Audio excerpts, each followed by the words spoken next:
आपके संज्ञान में यह तथ्य निश्चित रूप से आया होगा कि छत्तीसगढ़ में नेता प्रतिपक्ष श्री चरणदास महंत ने हम सबके प्रिय प्रधानमंत्री आदरणीय नरेंद्र मोदी जी के प्रति एक बार पुनः वैसे ही घटिया और आपत्तिजनक शब्दों का प्रयोग किया है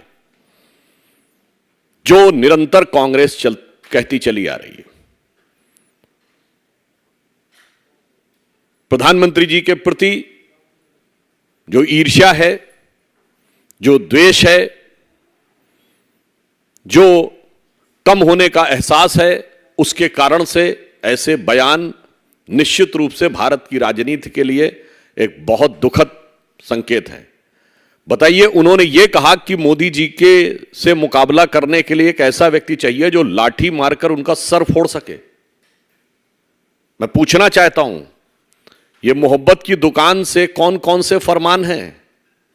ये कांग्रेस पार्टी तो अपने को गांधी की परंपरा का उत्तराधिकारी स्वघोषित होने का, one and exclusive copyright holder होने का दावा करती है, तो क्या गांधी जी लाठी इसीलिए रखते थे? और इतना ही नहीं है, यह कोई सहज रूप में उनके मुंह से निकला हुआ कोई फिसला हुआ शब्द नहीं है।